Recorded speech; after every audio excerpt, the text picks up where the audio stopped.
Drivers 30 and older led 178 of the race's 200 laps as the veterans silenced the young guns for 500 Pocono miles. Mark Martin and crew chief Ben Leslie gambled on fuel miles. They were undone by a late caution for debris. That set up a Robert Yates Racing Team battle for the win. For the lead. With just 6 laps remaining, the potential for a classic clash was flattened by an unruly tire. Yeah, I'm really hating it right now. I'm glad to be here, but my teammate's having some terrible luck right now. Ricky Rudd did a great job last week, got himself in a position to win, then had the unfortunate problem with the tire, and then today here. Don't think I could have called him.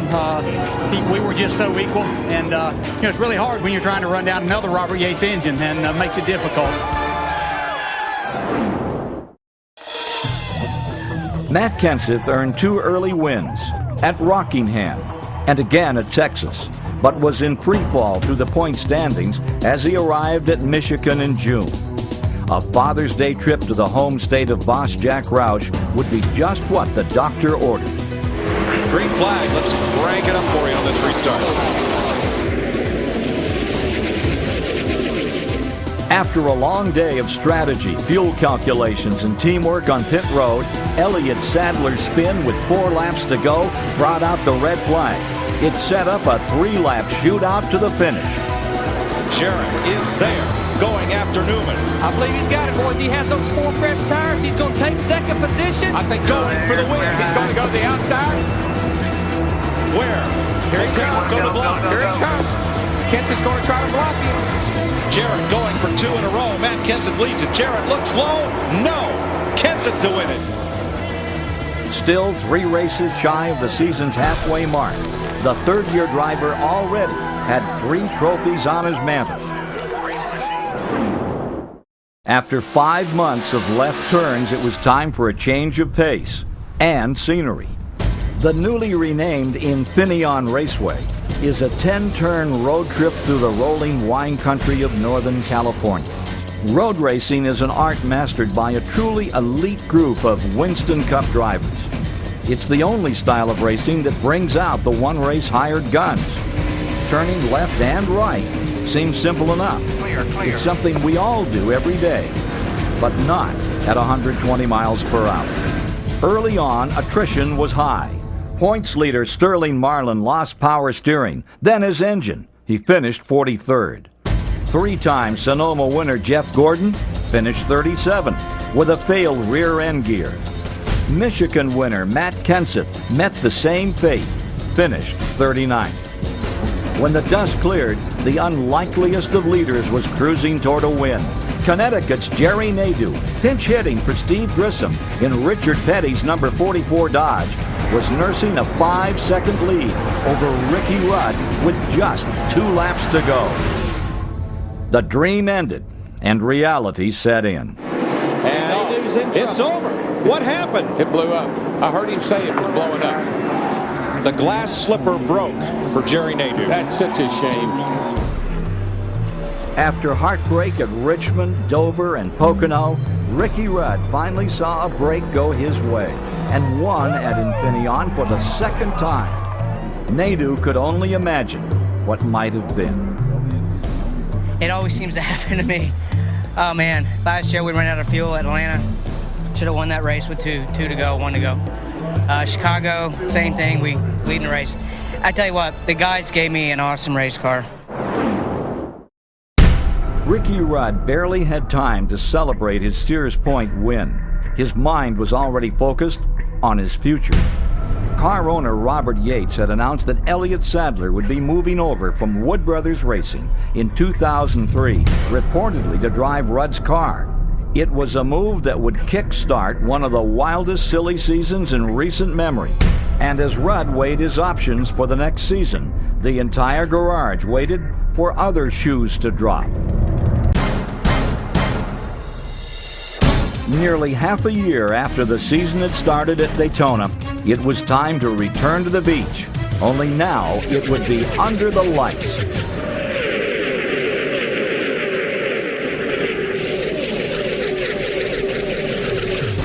Like restrictor plate clockwork, The two-car tandem of Dale Earnhardt Jr. and Michael Waltrip were once again dominating at a superspeedway. Waltrip took the lead for the first time on lap 61. He never looked back, leading 99 of the race's final 100 laps. Here he goes. This is it, guys. Jarrett, Nemechek, Jeff Burton, Mike Skinner. It's over. Hard up into the wall, joined by another. They just keep wrecking. One by one, potential contenders fell by the wayside as Waltrip continued to set a furious pace. He kept a hammerhead's bite on the top spot. 4 laps to go. Whoa, Jeff Bodine gets into time. They saved it. With the laps counting down, Earnhardt made a bold move for the win, but instead found himself out of the draft, hung out to dry. With 3 laps to go, Waltrip's win was sealed. Cars are all over the place again. Ryan Newman, the 12 car. Dave Blaney in the 77 as well. The red flag was not shown. Waltrip collected his second career win and his first since the ill-fated Daytona 500 55 races ago. I'm real proud for all my boys. I'm real proud for Slugger. He just worked on this car till he made sure it was faster than everybody else's, and man, we won the race. We fended off a challenge from our teammate, so nobody can say we just held formation. I think I should have followed him, but all the guys in the pits, you know, they put a lot of effort behind this car, and they want to celebrate a victory because they know the car's capable of doing it. But I was kind of by the same position Michael was in Talladega. All but forgotten during the summer was the 2001 version of the young gun, Kevin Harvick. Since being parked by NASCAR at Martinsville, the 26-year-old had struggled to stay in the top 30 in points. A win at Chicago 1 year early had been the crowning achievement of his amazing rookie campaign. Since that day, however, he was winless, prompting Richard Childress to swap his crew with teammate Robbie Gordon. It was time to return to the Windy City, time to return the win to Harvick's sails. 75,000 on their feet for the green flag. The Tropicana 400 is underway. Rookie Ryan Newman was once again on the pole, with Harvick starting back in 39th. On a restart with 70 laps to go, Harvick steered his Chevy down into turn 1 on the apron. Oh, can he save it? Oh, he's still out of shit. No, yeah, he's going to follow it. He wrecked for a mile, but he finally made it. Oh, behind him, too. After the caution, the GM Goodwrench car blasted its way through the pack, taking the lead with 24 laps to go. The fuel is going to hold up, and Kevin Harvick is going to come to the start-finish line and take the checkered flag. His third Winston Cup win. He wins the Tropicana 400 for a second straight year. Some called his apron dance daring, others foolish. But it was the maneuver that put Harvick back in victory lane for the first time in 35 races. Things have been going good last few weeks, and just haven't had the real finishes to show for it. People in the garage have seen it. I mean, we've seen it. Richard Childress had a lot of faith in me. Fans had a lot of faith in all of us, and I don't know where the rest of them finished, but it was a good day for RCR, a good weekend for RCR, and I just can't wait to go celebrate this one. As the Winston Cup Series traveled up I-95 to New England, Daytona 500 winner Ward Burton found himself immersed in a ghastly slump. He had found the top 10 only twice since Daytona and finished 30th or worse a heartbreaking 10 times in 18 races.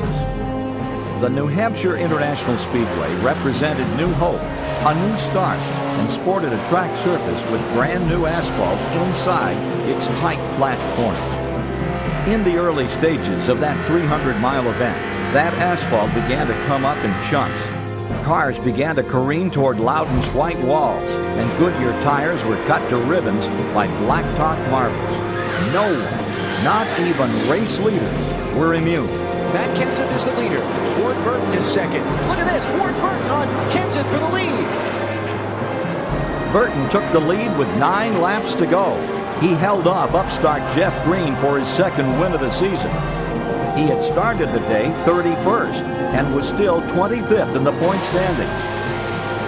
On a day when almost no one was happy, Ward Burton could finally celebrate again.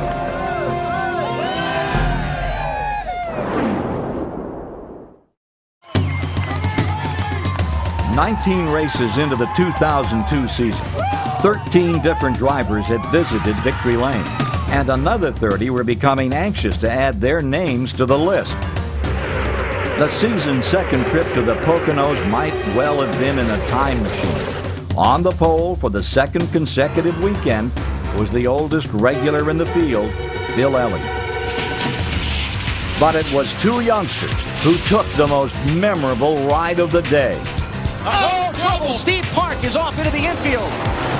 Another car ball over on his lid. It's Parkindale Jr. Terrible crash. Both Park and Earnhardt Jr. walked away from their two-car demolition derby. When the race restarted 1 hour later, Sterling Marlin led 75 laps to nearly double his point lead over Mark Martin. But it was Elliott who earned his 42nd career win in a race shortened by sundown. Bill Elliott bringing it home for Ray Evernham and Dodge as Elliott wins the Pennsylvania 500 at Pocono. Awesome Bill would not have to wait long for win number 43.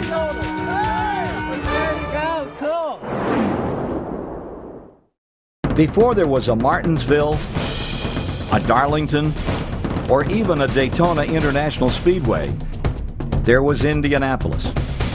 Since 1909, the Indianapolis Motor Speedway had truly been the racing capital of the world. Entering just its 9th edition, the Brickyard 400 had already become the second most prestigious event on the calendar, trailing only the Daytona 500. A win at Indy would add one's name to the list of America's racing immortals. Names still absent from that list included the famous monikers of Wallace, Martin, Marlin, and Elliott. Indiana's native son, Tony Stewart, was on the pole, becoming the first driver to start at the point of both the 400 and the Indianapolis 500. The track's new soft wall safety system was tested, and tested early, by Brett Bodine. Again by Kurt Busch, after yet another tangle with Jimmy Spencer. We've been having troubles with turn 3 this weekend. In qualifying, we spun, and that put us in a bad position back there with the decrepit old has-beens, I guess. It's just been a tough way. I mean, when he calls out what he's going to do and then actually goes out there and does it, I mean, I guess he's a never-was is really the term that we need to bring up today. But real unfortunate, we had the car to beat. We were going to the front, Rubbermaid, very sorry about it. We'll go back and work at it next week. I mean, it's tough when you bump somebody at 100 miles an hour, and then when they come back and bump at 200 miles an hour. So if that's the way that Jimmy Spencer is, we know how he is, and we're not going to play like that. Dale Jarrett's chances at a third Brickyard win slipped out of his hands and out of the hands of his crew when a tag-along catch can brought a back-breaking penalty. As the laps were counted down, the sport's biggest names had placed themselves front and center on the season's biggest stage. Over the final 30 laps, Mark Martin relinquished the lead to Stewart, who gave way to Wallace. With 11 laps to go, it was Bill who was awesome once again. Dale Earnhardt, Dale Jarrett, Jeff Gordon, and now Bill Elliott joins the list of winners of the Brickyard 400 at Indy. Just 2 years earlier, critics had questioned Ray Evernham's decision to hire a driver who had begun his career during the Jimmy Carter administration. If the doubters had any questions on this day, they would have to be asked on the world's most famous piece of racing real estate, Victory Lane at Indianapolis. I owe an awful lot to these guys and the people that died. It just means a lot, man. This place is very special, isn't it? It really is. I'm so proud of these guys and what they've done and what they've accomplished. It makes my job awful easy, but I'll tell you what, it says a lot for the guys here and all the guys back at the shop that put these things under me week in and week out. This is the greatest, man. This is the greatest. Stewart faded to a 12th place finish, but still made headlines after the race with his physical confrontation with a local photographer. Apologies and fines would soon follow, but it was a moment that would haunt Stewart for the remainder